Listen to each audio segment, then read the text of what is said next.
Dear students of Standard 8, Assalamu alaikum. Welcome to your class of English Grammar and Composition. Dear students, first let us have a look on a picture. In the picture, we can see Mala and Raju.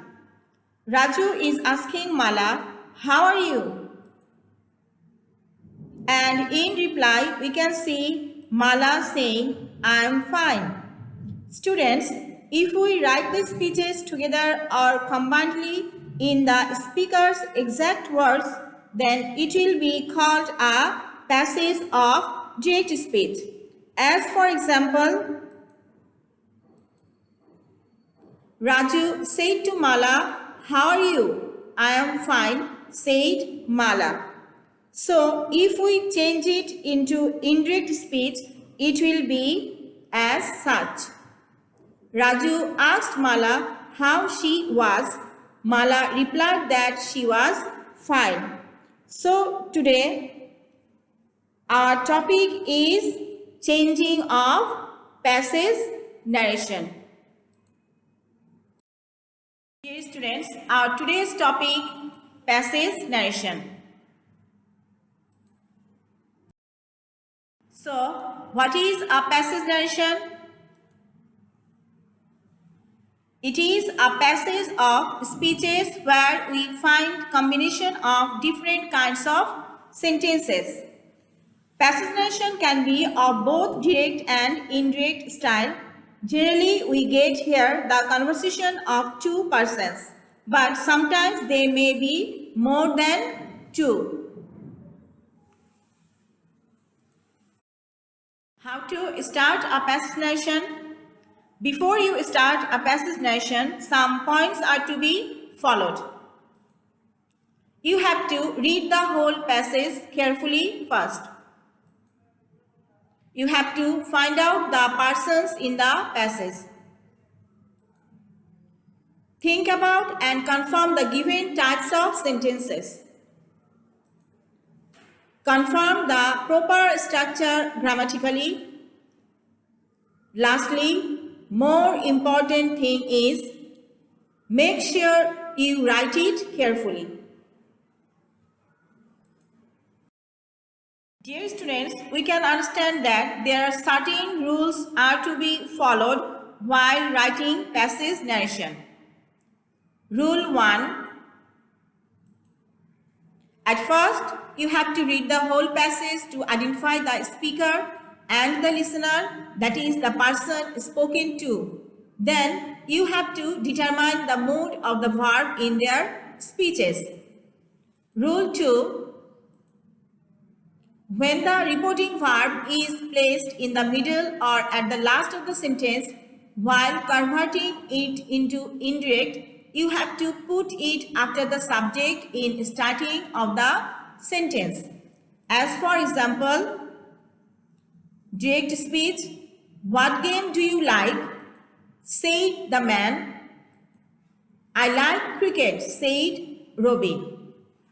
If we change it into indirect, it will be, the man asked Robbie what game he liked. Robbie replied that he liked cricket. Students, in direct speech we can see said reporting verb, the man, is used in the middle of the two speeches, or we can say two sentences. Again, said reporting verb plus Robbie is used at last. Here we can see in direct speech the reporting verb said, the man, is in the middle, which in indirect speech is used after the subject in the starting of the sentence. That is, the man asked Robbie what game he liked. The man asked, the reporting verb used after the subject, the man. Again, in direct speech, said plus Robbie, which is at the last of the sentence. In indirect speech, we can see is used in the beginning of the sentence after the subject Robbie. That is, Robbie replied that he liked cricket. Hope you have understood. Rule 3. Sometimes the speaker uses same kind of sentences one after another in the direct speech. In such cases, we can change them accordingly.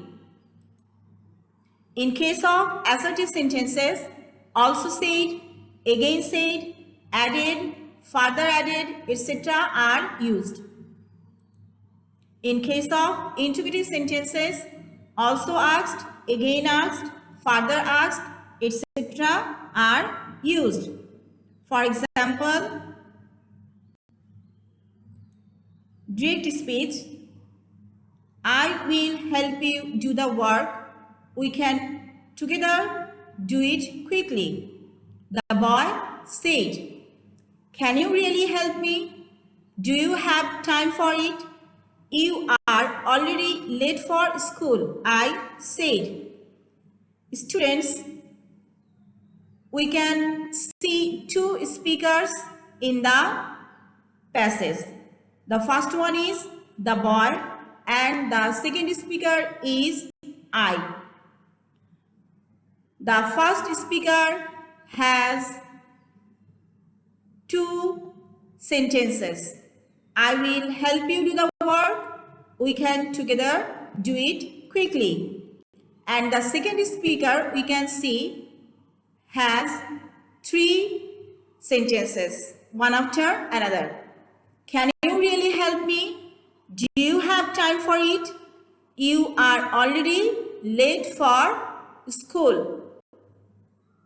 Now, let us see the change in indirect speech.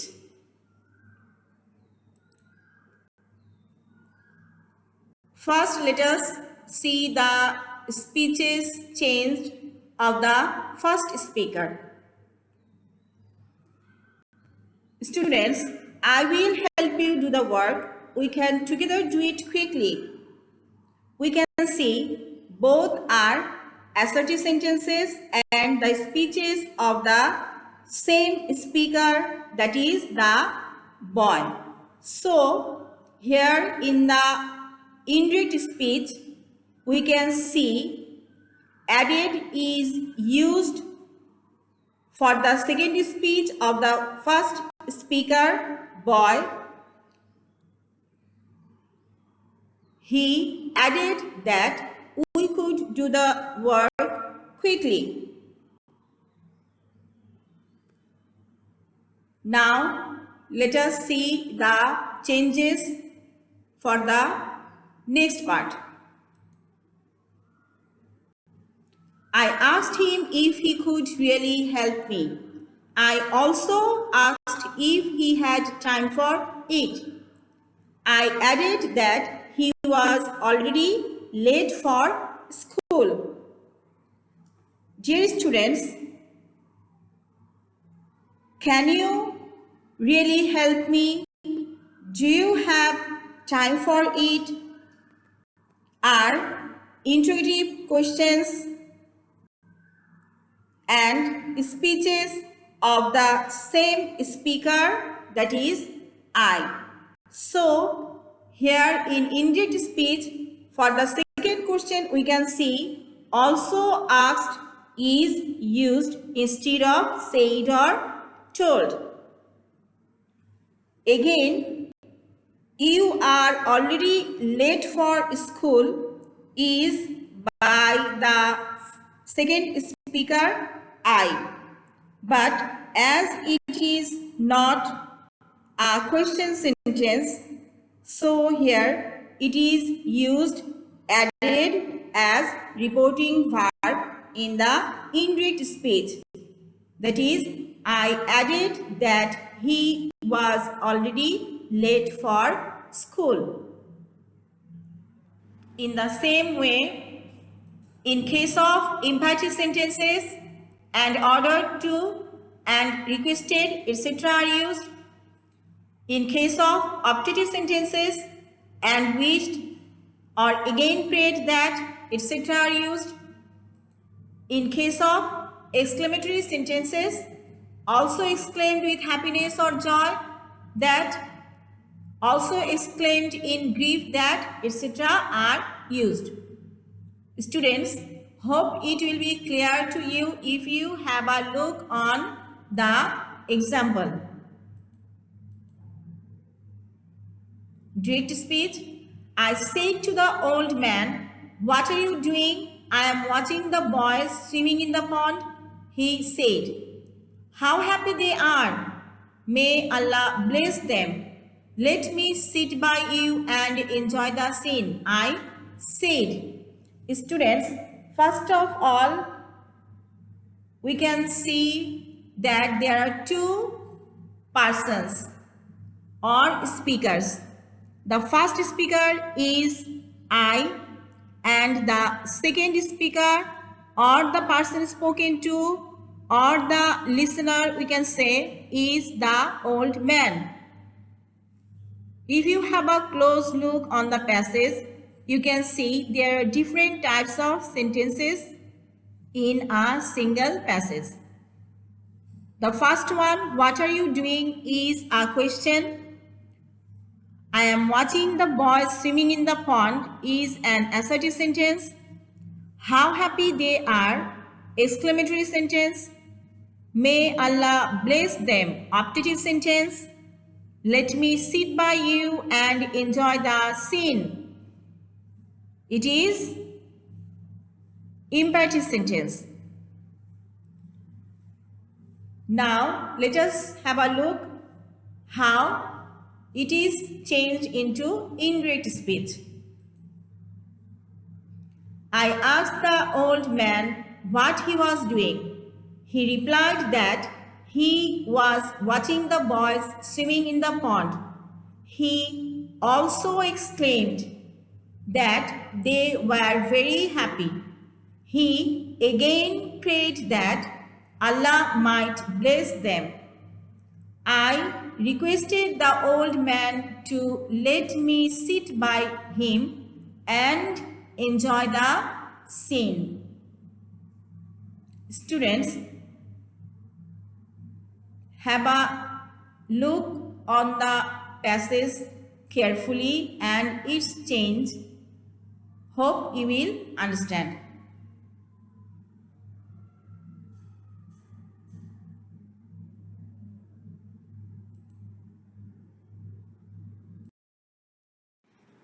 Now there is a home practice for you. Rewrite the following passages changing the form of speech into indirect. 1. The old man said, "Can you give me some money? I have been starving for 2 days." The maid said, "Why do you beg? Can't you work?" "I am unable to work. I have to buy some food for my family," said the old man. Number 2. My friend said to me, "Where are you going?" "I am going to the tree fair," said I. "Will you take me with you?"